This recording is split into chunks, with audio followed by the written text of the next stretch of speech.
So we are, like I said, just hours away from the potential of these tariffs.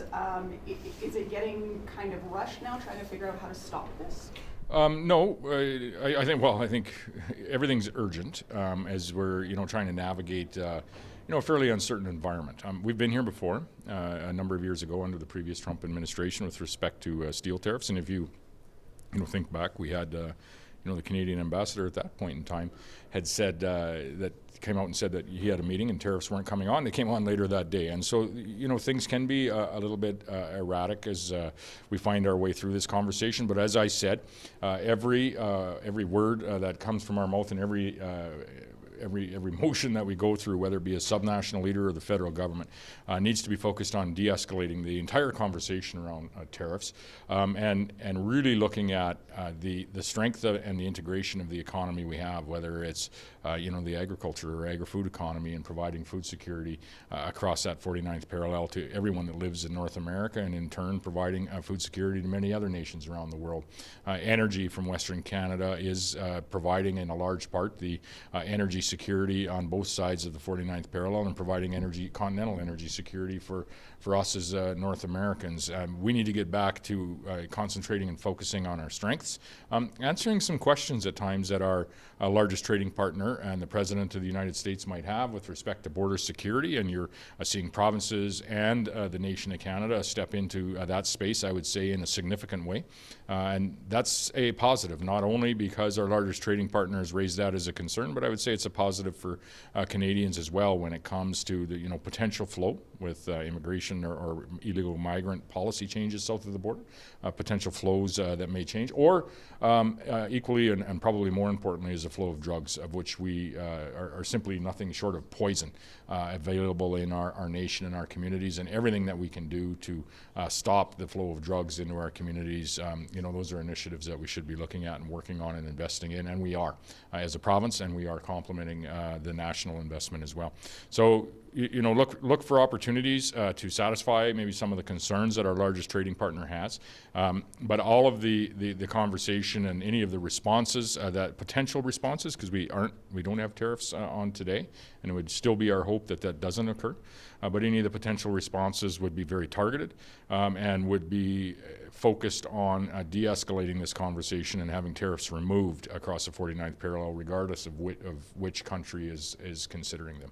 You're going to have a First Ministers meeting later today. What are you going to be saying? What are you going to be bringing to that meeting? It was certainly a similar message to what I've brought to other First Ministers meeting, a similar message to what I spoke to here. First, we do support, very targeted tariffs that might, counter tariffs that can change the hearts and minds of policymakers in the U.S. And I think whatever role we play with the American contacts that we might have, whether it be in industry, business, or government, we need to constantly be communicating about the impact of not only a broad-based tariff from the U.S., but the impact of what potential counter tariffs would be, but also speaking to the broader impact of having a free flow of goods across the 49th parallel, the positive impact that would have on the expansion of the North American economy and the really solidifying of us being energy and food independent.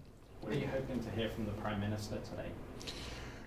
Well, I think a lot of the work that we're doing with the federal government is, what does a response look like? And so what I would often and will say again is we do need to, in everything we say, focus on the removal of the tariffs and the de-escalation of this conversation. Likely what the call will be about today is what I heard the Prime Minister talk about was the expansion of what was originally about a $2 billion of potential counter tariffs, expanding that to a number that would be larger of that.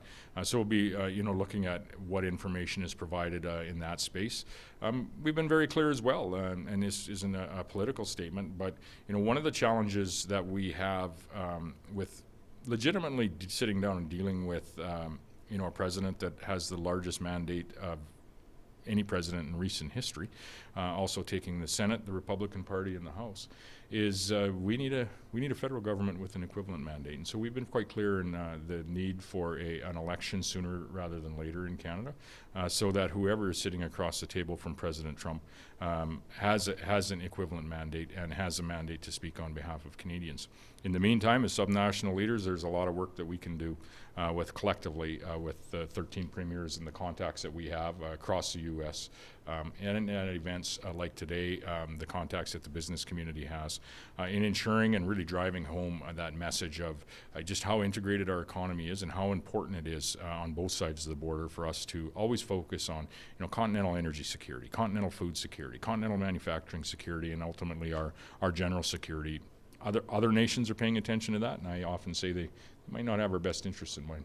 Mr. Wilkinson's comments yesterday in Saskatchewan, he was responding to some of your concerns, and he seemed like he was trying to relieve those concerns about tariffs and say that maybe the federal government should be doing a better job of that for yourself and Premier Danielle Smith. What do you say to that? Who should be doing a better job? Federal government. Oh, I agree. Is that what he said? Yeah. He thought the federal government should be doing a better job? Of kind of relieving the concerns that you and Premier Danielle Smith have about what tariffs might be and how they might affect you. Oh, yeah. Well, the impact is tremendous, not only on us, but on Americans. And so, I don't think we need to understand better what the impact is. What we do need to understand better is what exactly the plan is moving forward. And there's points of the plan that have been at times, maybe floated or not floated by federal officials with respect to broad-based dollar-for-dollar counter tariffs. Those aren't on from Saskatchewan's perspective. Those hurt all Canadians and hurt all North Americans, escalate the whole discussion around tariffs, and are not helpful to us building that global or continental economy into the future. If we want to talk about, very select targeted package of tariffs that are designed like they were under country of origin labeling by Jerry Ritz years ago, like they were when we were facing steel tariffs, that's a discussion I think that Saskatchewan could support. Export tariffs, if we were to start exporting like potash or oil, if the federal government saw fit to do that, would rip this country apart, and under no circumstances should be part of any conversation. In the Western Economics Report, it's projected that the manufacturing sector is going to be taking a hit this year. What are you planning to do to help manufacturers in the province? Where was that in? Which report? In this Western Economics Report that's going. Yeah, okay, so largely, what you see when it comes to manufacturing, and I'll speak from Saskatchewan's perspective, is in the agriculture industry or in the mining or oil and gas industry. Policies matter in those industries, as far as if you're creating wealth in your ag industry, your manufacturing industry is going to do well, because that is, ag producers and processors are the folks that are buying that very manufactured equipment. The same holds true in the mining industry. The same holds true in the oil and gas industry, and that's why we've always been a proponent of providing a regulatory environment that attracts investment into those industries and creates an opportunity for industries to operate profitably and employ Saskatchewan people. This is, as I said in my remarks, this is how we create wealth in our Saskatchewan communities, and this is how Saskatchewan families create wealth for themselves, is by exporting things to 163 countries around the world. Today, we have drastically increased the value of those exports. As I said, when we had the honor of forming government in 2007, Saskatchewan's export value was about $17 billion. In 2018, that export value was about $31 billion, and today it's hovering the last 2 years about $49 or $50 billion. An incredible increase in the value of how we are creating wealth, how Saskatchewan people, who are Canadians, creating wealth in our province, and I would say more broadly, not only across Canada but across North America, with and part of that is the manufactured goods that we have in those industries that are important to Saskatchewan. A tariff or any restrictions on flowing those manufactured goods south of the border, like a Seed Hawk air drill or a Borgo air drill or a honeybee header, are only going to cost American farmers more. Yes, we'll have an impact on the manufacturing industry here in the short term, but it's going to cost American agricultural producers more, and are going to push up the cost of food that is being produced for not only Americans, but all of us in North America. Last question.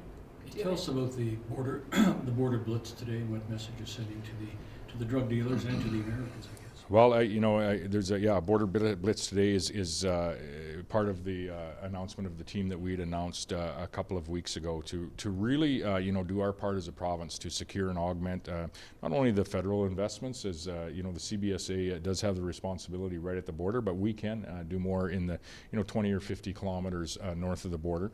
Came through some discussions I'd had not only with neighboring provinces, but Montana and North Dakota as well are doing similar initiatives south of the border.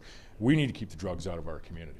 And so a credit to the individuals that are part of this team, a credit to our existing police forces as well, whether they be municipal, provincial, or RCMP. Our RCMP with some of the specialized teams that have been invested in by this government over the last number of years are really doing an incredible job in removing drugs that are on the way to our communities and up to and including, I think you'll hear announcements as recently as the last few days that there's been additional, harmful poisonous drugs that are being removed by our RCMP. And so, credit and a thanks to every law enforcement officer in this province for what they're doing, and I ask them to continue doing it, and that's why this government is investing heavily in additional recruits to come assist them. 100 more municipal officers, 185 more RCMP officers, as well as our provincial marshal services, which are going to support the officers in the work, the other agencies in the work that they do in our communities. And so the border enforcement announcement that we had with our team the other day, they have their Blitz up and running with the K9 unit and with the officers today. We'll see what comes of that. I hope nothing. But if there is, in any way drugs or illegal migrants that are looking at crossing the border, I think the message is not in Saskatchewan. Thank you. Can we just Is get Donald comment? Trump's concern not more our drugs going to them versus their drugs coming to our communities? I would think that is his concern. Are you However, just what watching that way or just watching what's coming in, I guess? any drugs present in that area and any type of a pullover, if they're identified, they're going to be arrested. So both ways. I don't think the direction I don't think the direction is going to matter. If there's drugs in a vehicle, those folks need to be arrested and those drugs need to be seized. And we need to do more of that.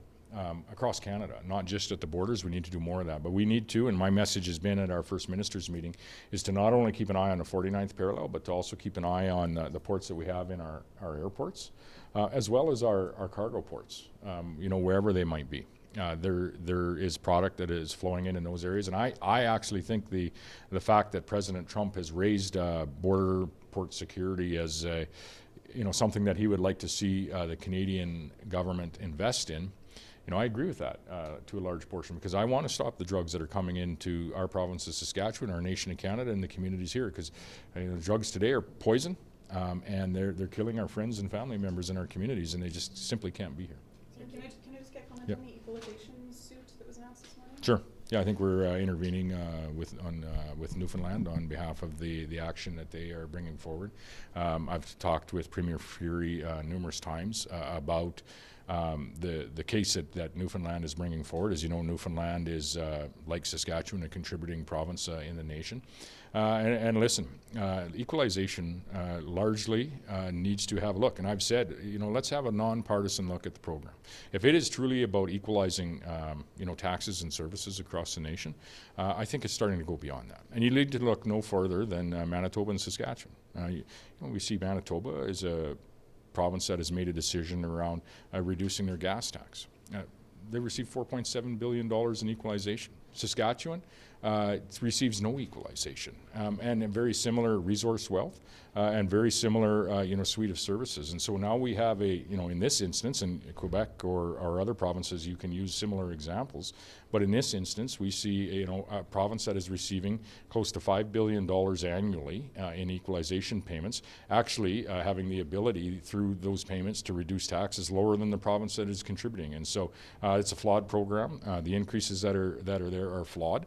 And I would suggest that we have a nonpartisan committee to sit down and look at, is equalization program actually achieving what it set out to achieve? which was to equalize the services that are available across Canada. I don't think anyone is objecting to, contributing to a strong nation, and even contributing to equal treatment across this nation, whether it be access to health care, whether it be, the tax rates that we incur.